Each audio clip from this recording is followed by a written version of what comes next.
Hello students, आज हम लोग एक और बहुत इम्पोर्टेंट टॉपिक के साथ यहाँ मिल रहे हैं, electromagnetic theory of radiations. Electromagnetic theory of radiations, जो कि मैंने लास्ट लेक्चर में भी आपको बताया था, हम लोग एक्चुअली बोर्स मॉडल पे जाना चाहते हैं और बोर मॉडल पे जाने से पहले हम उसके बेसिस को तैयार कर रहे हैं। तो उसी के सीक्वेंस में मैं ये थ्योरी आपके सामने लेके आया हूँ। रेडिएशंस क्या होती हैं, क्या आपने कभी सुना है इनके बारे में? तो सुनिए, हीट को ट्रांसफ़र करने के नॉर्मली 3 मोड पॉपुलर हैं। एक मोड है कंडक्शन, एक मोड है कन्वेक्शन और एक मोड है रेडिएशन। मैं इन्हीं रेडिएशंस की बात कर रहा हूं। सी, मेरे पास एक आयरन का रोड है और मैं यहां से इसको गर्म करना स्टार्ट करता हूं। पहले ये वाला हिस्सा गर्म होता है, फिर हीट को इस हिस्से पे ट्रांसफ़र करता है, फिर ये इस हिस्से पे ट्रांसफ़र करता है और इस तरह से ये लगातार इस किनारे तक पहुंचता है। ये जो हीट के ट्रांसफ़र होने का मोड है, इसको बोलते हैं कंडक्शन। एक और देखिए, ये मैंने एक फ्लास्क में वाटर फिल किया हुआ है और यहाँ मैं बर्नर से इसको गर्म कर रहा हूँ। यहाँ का पार्टिकल हीट लेके लाइटर हो जाएगा, ऊपर आएगा। ऊपर का पार्टिकल हैवियर है, ठंडा है, नीचे आएगा। यहाँ हीट को लेगा, लाइटर हो जाएगा, फिर ऊपर चला जाएगा और इस तरह से ये हीट सिस्टम में ट्रांसफ़र होती रहेगी। एक तीसरा फॉर्म है रेडिएशंस का। ये सन है और यहाँ से ये हीट आ रही है आपके पास, मेरे पास, किसी भी थर्ड ऑब्जेक्ट के पास। हीट को ट्रांसफ़र करने के इन तीनों मोड्स को ध्यान से देखें। डायरेक्टली सोर्स से जब हीट सभी ऑब्जेक्ट्स पे पहुंच रही है तो उस मोड ऑफ ट्रांसफ़र को बोला गया है रेडिएशन। कंडक्शन और कन्वेक्शन के बारे में मुझे इस थ्योरी में यहाँ कुछ नहीं स्टडी करना, मैं सिर्फ रेडिएशंस पे डिस्कशन करूँगा। ऐसे समझिए, मेरे पास 5 पेन्स हैं और मुझे 5 बच्चों में डिस्ट्रीब्यूट करने हैं। मैंने पहले बच्चे को बुलाया, 5 पेन उसको दे दिए। उसने एक अपने पास रखा, 4 आगे वाले को ट्रांसफ़र कर दिए। उसने एक अपने पास रखा, 3 आगे वाले को ट्रांसफ़र कर दिए। उसने एक अपने पास रखा, 2 आगे वाले को ट्रांसफ़र कर दिए और इस तरह से सब में 5 पेन्स बट गए। This was actually conduction. एक था, मैंने 5 पेन पकड़े हुए हैं। पहला स्टूडेंट आता है, मेरे पास पेन लेता है, वापस चला जाता है। दूसरा आता है, पेन लेता है, वापस चला जाता है। तीसरा आता है, पेन लेता है, वापस चला जाता है। ये कन्वेक्शन था। और तीसरा, मैं अपनी जगह पे खड़ा खड़ा बच्चों के पास एक एक पेन फेंक देता हूँ। ये रेडिएशंस था। तो रेडिएशन हीट को ट्रांसफ़र करने का एक मोड है जिसमें सोर्स सभी ऑब्जेक्ट्स के पास डायरेक्टली हीट ट्रांसफ़र करने वाला है। हीट के अलावा मैं लाइट वर्ड भी यूज़ कर सकता हूँ, वो हम लोग आगे थ्योरी में स्टडी करते चले जाएंगे। सो ये जो इलेक्ट्रोमैग्नेटिक थ्योरी ऑफ रेडिएशन है, ये रेडिएशन के बारे में हमें क्या एक्सप्लेन करती है। सी, थ्योरी क्या कहती है वो मैंने यहाँ 3 लाइनों में लगातार लिख दिया है, बस उसको समझाने की ज़रूरत है मुझे। थ्योरी कहती है कि रेडिएशंस जब किसी सोर्स से आती हैं, रेडिएशंस जब किसी सोर्स से आती हैं तो वो एक वेव की तरह से आती हैं, कंटिन्यूअस एक वेव की तरह से आती हैं। उस वेव के 2 फील्ड होते हैं, इलेक्ट्रिक और magnetic field, both perpendicular to each other as well as perpendicular to the direction of propagation. ये बहुत ज़्यादा हो गया एक लाइन में, ऐसे मज़ा नहीं आएगा। स्टेप बाय स्टेप समझने की कोशिश करते हैं। चलिए, सारी चीज़ों को यहाँ कंसिडर करेंगे। पहली लाइन देखें, radiation coming from any source. ये मेरे पास सोर्स है, सन मान लीजिए,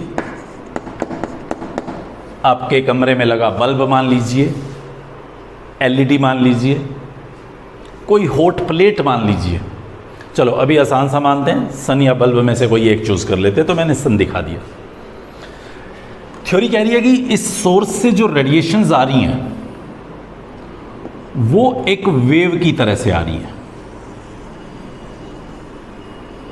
कंटिन्यूअस वेव की तरह से आ रही हैं। ये उस वेव का डायरेक्शन ऑफ प्रोपेगेशन है। कह रही है कि इस वेव के दो फील्ड हैं, एक इलेक्ट्रिक फील्ड, एक मैग्नेटिक फील्ड। अब इसको कैसे समझे? सी हियर, सपोज कीजिए मेरे पास ये सोर्स है और ये इस डायरेक्शन में रेडिएशंस आ रही हैं, तो ये चोक क्या है? डायरेक्शन। कैसे आ रही हैं? इन the form of wave, like एक वेव ऐसे बनती हुई आ रही है। इसको समझ लीजिए इलेक्ट्रिक फील्ड है। एक वेव ऐसे बनती हुई आ रही है, यूं, लाइक एक इस प्लेन में वेव है इलेक्ट्रिक फील्ड, एक इस प्लेन में वेव है मैग्नेटिक फील्ड। बस ये थ्योरी इतना ही कह रही है कि किसी भी सोर्स से जो रेडिएशंस आ रही हैं एक पर्टिकुलर डायरेक्शन में, वो वेव की तरह से आ रही हैं। एक वेव ऐसे जा रही है, एक वेव ऐसे आ रही है। दोनों वेव्स एक दूसरे के परपेंडिकुलर हैं। ये मैंने एक फील्ड दिखा रखा है, सपोज कीजिए इलेक्ट्रिक फील्ड। इन एक्सिस पे देख लीजिए, ये सपोज एक्स एक्सिस है, ये वाई एक्सिस है, ये जेड एक्सिस है। तो अगर मैं ये कहूं कि ये एक्स वाई प्लेन में एक वेव आ रही है, जिस फील्ड को मैं बोल रहा हूं इलेक्ट्रिक फील्ड, तो जो दूसरा फील्ड होगा मैग्नेटिक फील्ड, वो इस तरह से आ रहा होगा वाई जेड प्लेन में। और दोनों प्लेन्स एक दूसरे के परपेंडिकुलर होंगे, लाइक एक प्लेन ऐसे है तो दूसरा प्लेन ऐसे है। और जो डायरेक्शन ऑफ प्रोपेगेशन है, उस डायरेक्शन ऑफ प्रोपेगेशन के भी परपेंडिकुलर होंगे। बस उस थ्योरी ने इतना बोला और चुप। हमें उसकी कुछ बातें खटकी। कौन सी बातें खटकी? पहली बात खटकी, radiations coming from any source comes continuously. ये वर्ड मैं हाईलाइट कर रहा हूं। कंटिन्यूअसली जो वर्ड कह रहा है ना, वो मुझे खटक रहा है। क्यों खटक रहा है, मैं अभी उसके बारे में बात करूंगा। और दूसरा मुझे खटक रहा है, radiations coming from any source comes continuously in the form of wave. ये वेव वर्ड भी मुझे खटक रहा है कि वो ये क्यों कह रहा है।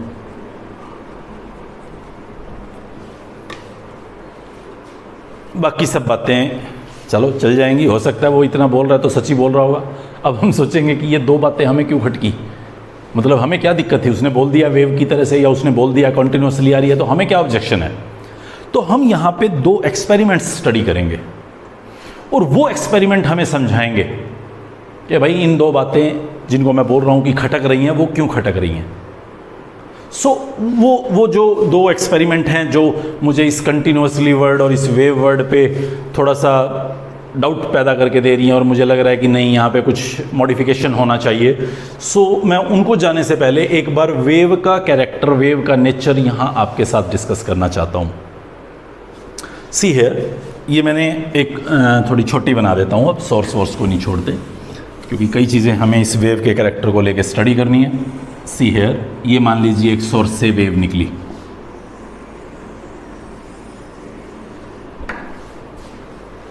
ये जो पार्ट है इसको हम बुलाते हैं क्रेस्ट, और ये जो पार्ट है इसको हम बुलाते हैं ट्रफ।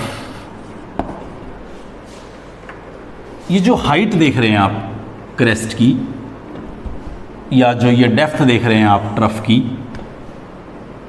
इसको बोलते हैं एम्पलीट्यूड।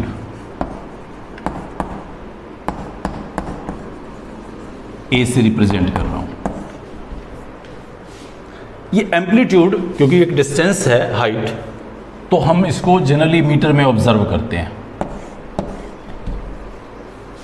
ये यूनिट लिखा है मैंने, ऐसे लिख देता हूं, इन मीटर।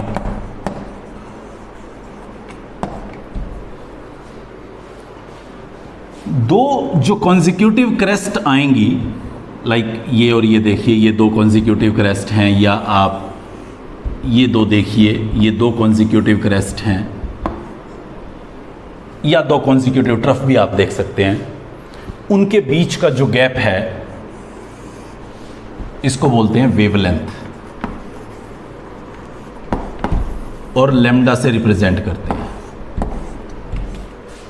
पहले सुना होगा वर्ड लैम्डा, वेवलेंथ, मीटर में इसको भी एक्सप्रेस किया जाता है।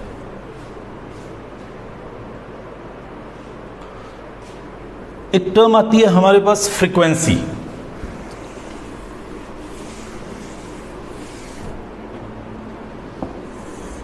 ये मेरे पास दो वेव्स आ रही हैं,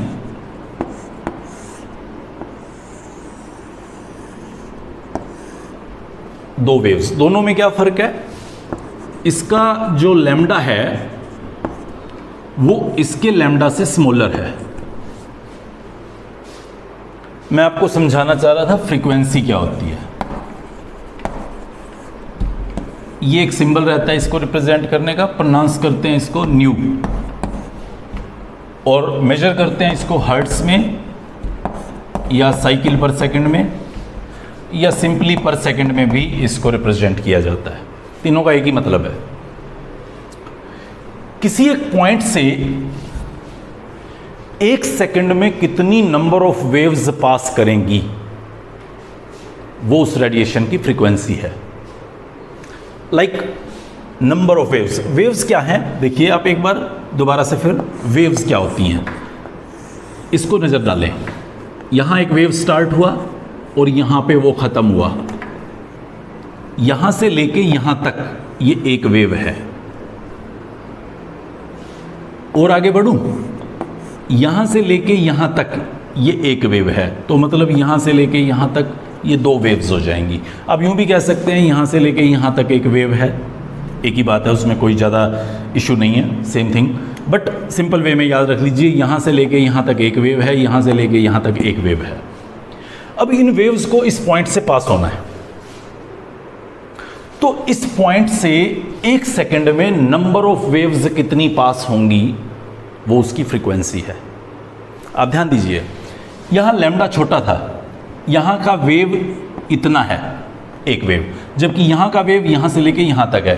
तो एक सेकंड में नंबर ऑफ वेव्स कहां से ज्यादा पास होंगे? यहां से। यहां पे जो नंबर ऑफ वेव्स, क्योंकि लैम्डा स्मॉल है, तो number of waves passing from A point ज्यादा होगा, यानी कि फ्रीक्वेंसी वेवलेंथ के इनवर्सली प्रोपोर्शनल होगी। हम सोचने लग जाते हैं कोई जरूरी थोड़ी है, क्या पता ये तेज चल रही हो।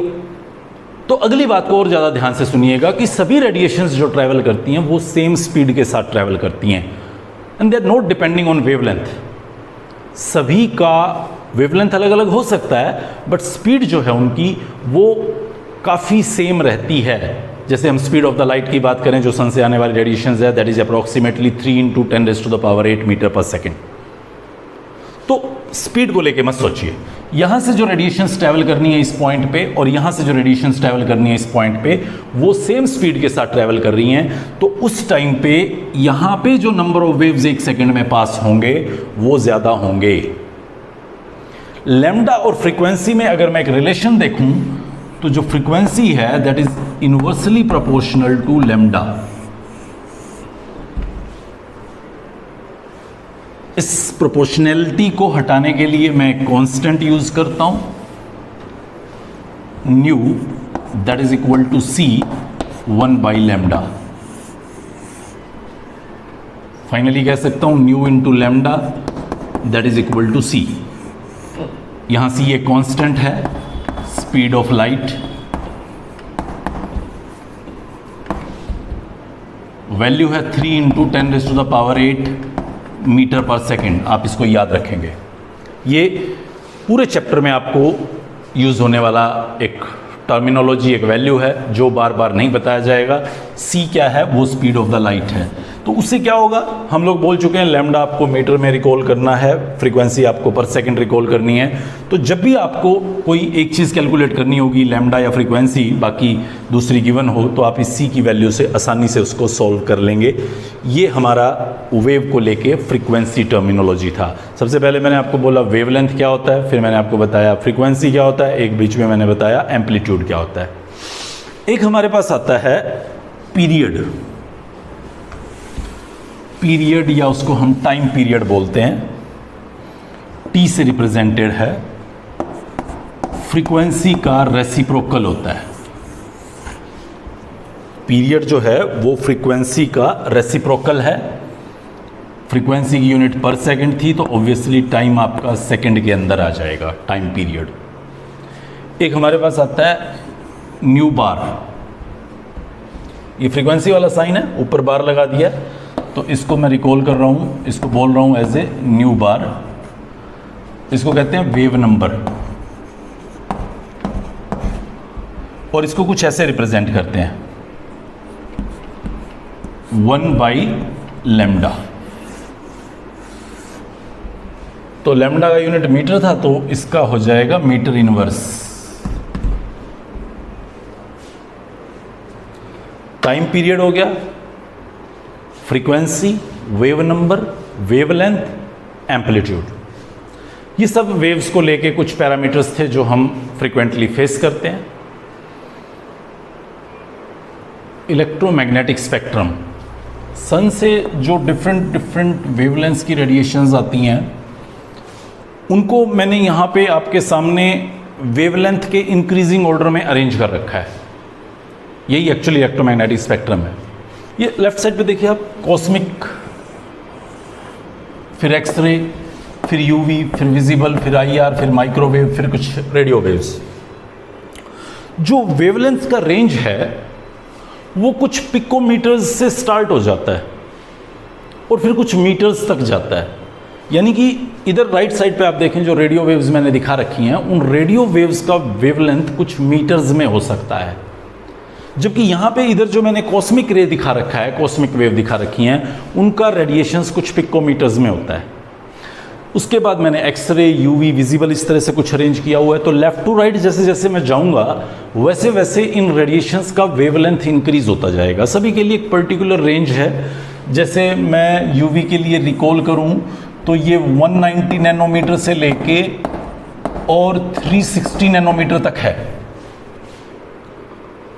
ऐसे ही विजिबल रेंज का एक पर्टिकुलर रेंज है 360 नैनोमीटर से 760 नैनोमीटर तक, या 380 टू 760 समथिंग कुछ ऐसा है। उससे बड़ा वेवलेंथ फिर आईआर का रेंज है, उससे बड़ा वेवलेंथ फिर माइक्रोवेव का रेंज है, उससे बड़ा वेवलेंथ फिर रेडियो वेव्स का रेंज है। मतलब मैं कुछ ऐसा बताना चाह रहा हूं कि जो लैम्डा है वो इस तरफ मूव करते हुए इंक्रीज करता है। अब हम लोग ये बात पढ़ चुके हैं कि लैम्डा जो है वो c/ν होता है, मतलब इधर मैं जा रहा हूँ तो फ्रीक्वेंसी डिक्रीज हो रही होगी, यानी कि रेडियो वेव्स की फ्रीक्वेंसी सबसे कम होगी और कॉस्मिक रेज की फ्रीक्वेंसी सबसे ज़्यादा होगी। इन सभी रेडिएशंस में जो विजिबल रेंज है, जो हमारा कलर्ड जोन है, उसमें हमारे पास ये कलर्स आते हैं, violet, indigo, blue, green, yellow, orange and red. Means violet का वेवलेंथ सबसे कम है और रेड का वेवलेंथ सबसे ज़्यादा। वॉयलेट की फ्रीक्वेंसी सबसे ज़्यादा है और रेड की फ्रीक्वेंसी सबसे कम। ये डिफरेंट कलर्स हैं, उन सबका अलग अलग वेवलेंथ रहता है, अलग अलग फ्रीक्वेंसीज रहती है। और इसी सीक्वेंस को, जहाँ पे इन रेडिएशंस को लैम्डा के इंक्रीजिंग ऑर्डर में या फ्रीक्वेंसी के डिक्रीजिंग ऑर्डर में अरेंज किया गया है, उसको हम बोलते हैं इलेक्ट्रोमैग्नेटिक स्पेक्ट्रम। हम अपने उन दो वर्ड्स को रिकॉल करना चाहते हैं जहाँ पे हमने ऑब्जेक्शन उठाया था। पहला ऑब्जेक्शन उठाया था वेव कैरेक्टर पे, वेव वर्ड पे हमने कैरेक्टर उठाया जब वो कह रहे थे कि radiations are coming in the form of wave. और एक हमने उठाया कंटिन्यूअस वर्ड पे कि वो कंटिन्यूअसली कैसे आ रही हैं। हमने क्यों ऑब्जेक्शन उठाया? वो under the heading of limitation of this electromagnetic theory of radiation हमें स्टडी करना है। सो वो दो लिमिटेशंस जो हैं हमारे पास, जिसमें सबसे पहला हमारे पास लिमिटेशन आता है ब्लैक बॉडी रेडिएशन।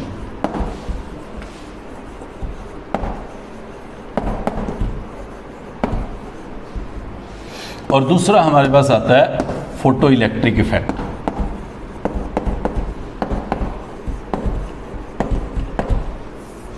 ये दो इफेक्ट स्टडी करने के बाद, ये दो चीज़ें समझने के बाद हम कुछ आइडिया लेंगे। हम ये जानने की कोशिश करेंगे कि हमें उस कंटिन्यूअस वर्ड से क्या प्रॉब्लम था, या हमें उस वेव वर्ड से क्या प्रॉब्लम था और फिर उसको किस तरह से हम रेक्टिफाई करेंगे, वो इन टॉपिक्स के बाद ही हम लोग स्टडी कर सकते हैं। आई होप आप लोगों को ये कॉन्सेप्ट कुछ समझ में आया होगा। अच्छे से पढ़िए इसको।